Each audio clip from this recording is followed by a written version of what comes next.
Naam, ni siku nyingine tena tunakutana katika jukwaa hili la Mzinga Sports, na leo tunakwenda kuangalia muendelezo wa story baadhi kutoka katika kile kilichotoka katika dabi ya Kariakoo ya March 8, mechi ambayo haikufanyika. Mechi ile haikufanyika kwa sababu ambazo ziliwekwa wazi kwa maana ya upande wa klabu ya Simba, lakini mamlaka ya usimamiaji wa soka walisema mchezo huu umehairishwa kwa sababu 1, 2, 3 na utapangiwa tarehe nyingine.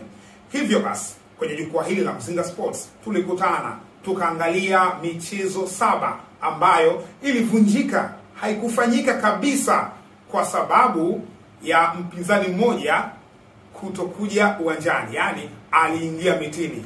Hivyo basi wakati tunazungumza katika miaka ile 7 ya dabi za Kariakoo ambazo hazikufanyika kwa sababu mpinzani mmoja aliingia mitini, mwaka 1992 ni mwaka ambao umezua gumzo kwa wafuatiliaji wa jukwaa hili. Mwaka 1992 wapo ambao walitoa mawazo hapa, walisema hapana, huu mwaka Simba alicheza mechi lakini kipindi cha kwanza kilivyoisha hakurudi tena.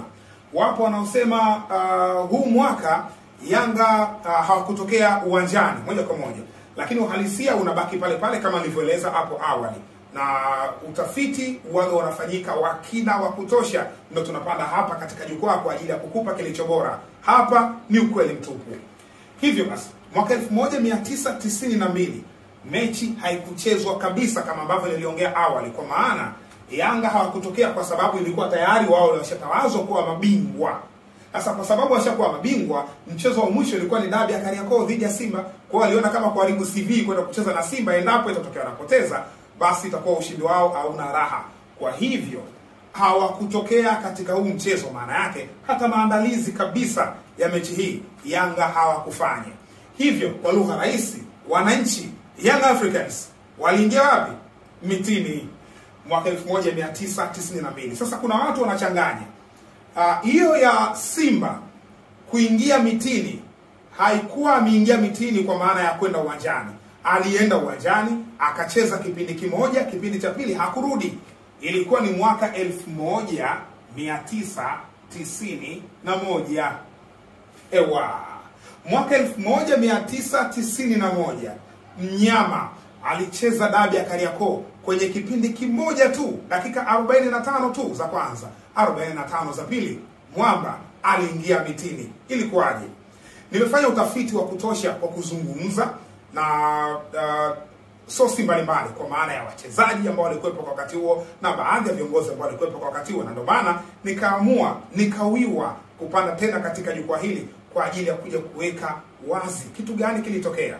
Sasa basi mwaka huu 1991 mwezi Novemba, mechi ilichezwa katika uwanja wa Uhuru Dar es Salaam. Mechi hii, wakati wanaelekea katika mechi hii, ilikuwa tayari Simba walikuwa na migogoro yao ya ndani kwa maana ya wachezaji na viongozi. Ilikuwa inaonekana ni masuala ya kiudhamini.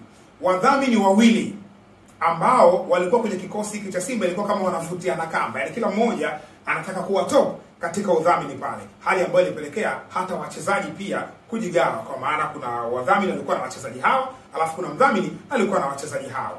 Sasa basi baada ya vile, maana timu ilikuwa kama imegawanyika kati kwa kati, lakini walipoingia katika dabi ya Kariakoo, muamuzi wa mchezo wa dabi ya Kariakoo ndo anatajwa kwamba ndo alikuwa kiini wa kupelekea mpaka dabi kuvunjika. Alikuwa ni Hafidhi Ali, muamuzi Hafidhi Ali.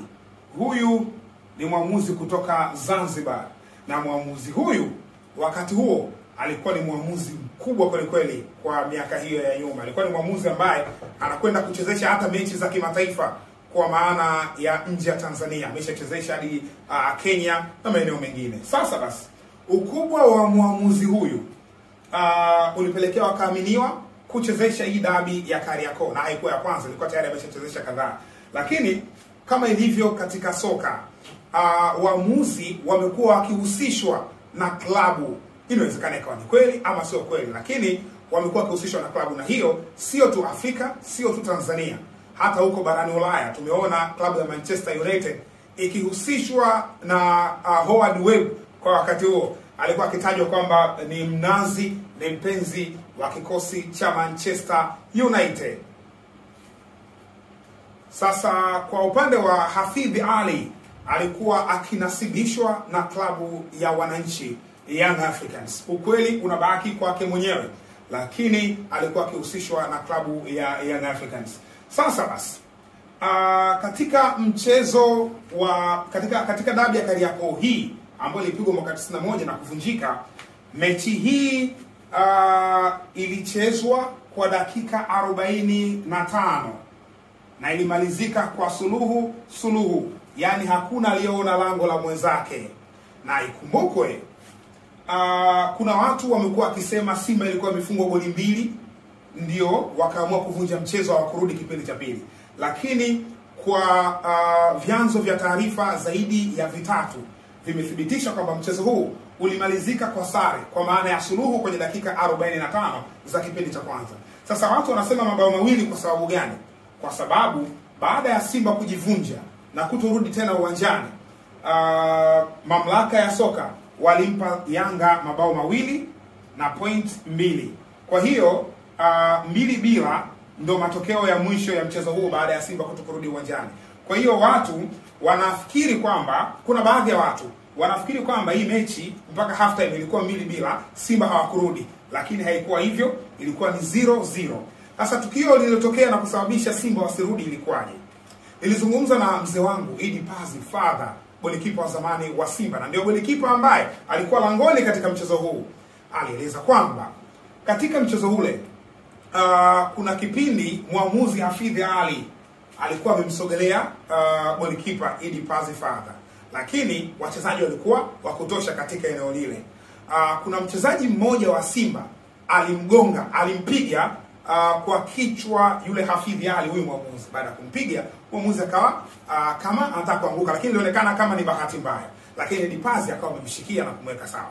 Ile tukio ikawa limemuuma. Wakati anageuka nyuma, amuoni yule mchezaji ambaye amempiga, kwa hiyo akawa ametulia nalo moyoni. Wakati mechi inaenda mapumziko, mwamuzi kapuliza kipenga. Wakati wanarudi sasa kwenda katika vyumba vya kubadilisha nguo, ndipo ambapo mwamuzi alimuuliza mchezaji mmoja wa Young Africans kwamba yule ni mchezaji gani aliyenipiga pale? Akaambiwa aliyekupiga pale ni Malota Soma, ball juggler. Malota Soma huyu wengi tunamfahamu, moja ya nyota hatari kweli kweli. Kwa hiyo aliambiwa Malota Soma ndiye ambaye alikupiga pale. Kwa hiyo inaelezwa kwamba aliongea maneno machache ambayo yalionyesha ishara ya vitisho kwa upande wa wekundu wa Msimbazi Simba. Alisema kwamba tukutane katika kipindi cha pili. Sasa kauli ile baadhi ya wachezaji wa Simba walikuwa wameisikia.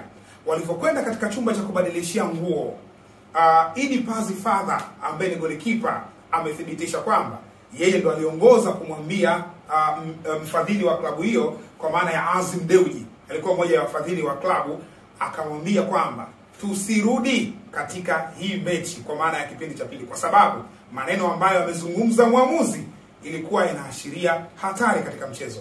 Kwa hivyo wakaamua kukubaliana na kocha kwa wakati huo, kwa maana ya Abdallah Kibaden, ndio alikuwa kocha wa Simba kwa kipindi hicho.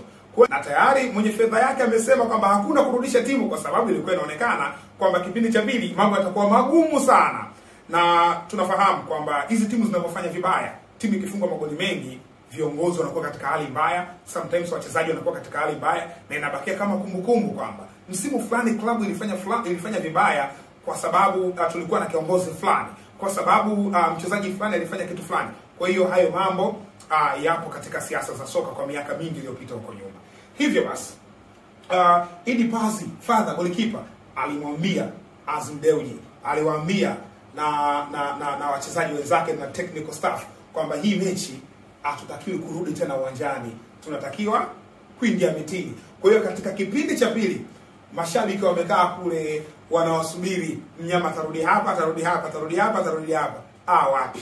Mambo yakaenda tofauti na hawakutokea katika mechi. Kwa hiyo mechi imeishia hapo na mamlaka ya soka ikaipa ushindi Young Africans kwa maana ya ushindi wa mabao 2-0. So ushindi kwa umepatikana.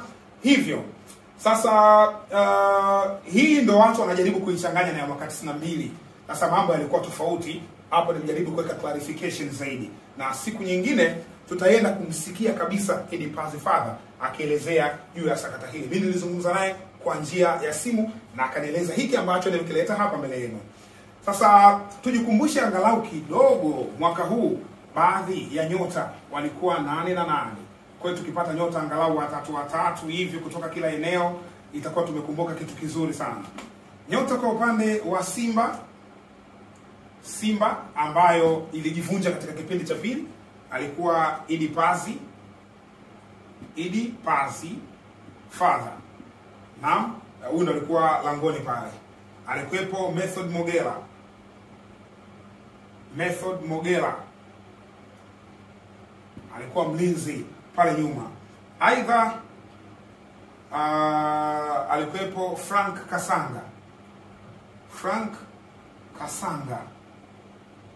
Kasanga Bwalia.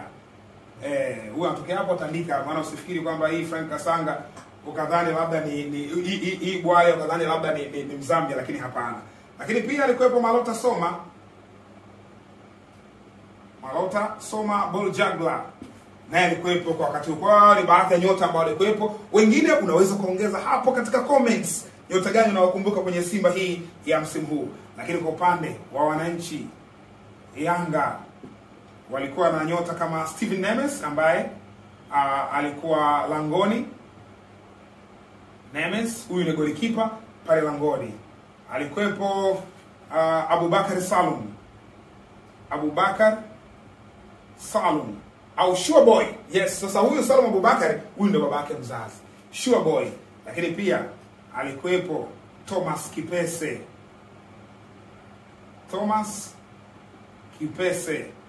Uncle Tom, exactly.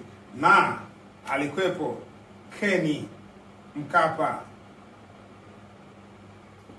na kadhalika. Kwa hiyo hao ni baadhi ya nyota ambao walikuwepo kwa wakati huo. Nyota wengine unaweza kawaandika katika comments ambao unawakumbuka walikuwepo katika mechi hii ya mwaka 1991 ambayo ilipigwa katika uwanja wa Uhuru Novemba mwaka huo wa 1991. Sasa nimerudi tena hapa kwa ajili ya kuweka wazi, kwa ajili ya kuweka sawa juu ya scenario hii ya mwaka 1992 na watu kuchanganya ile mwaka 1991. Na hii ni baada ya utafiti wa kutosha, ndio maana nimelileta hapa kwa nia njema kabisa na kukumbusha kile ambacho kilitokea kwenye miaka hiyo. Kama haitoshi, basi tusiache kuunga mkono jukwaa hili la Mzinga Sports kwa kusubscribe hapo. Alafu toa comment yako juu ya hiki ambacho nimekizungumza. Kama bado na gagaziko, unaweza kwa comment kuweka wazi kwamba gagaziko lako lipo wapi. Tutarudi tena hapa kwa ajili ya kusort out masuala kama haya. Mimi ni Gharib Mzinga Kilofenes na hii ni Mzinga Sports.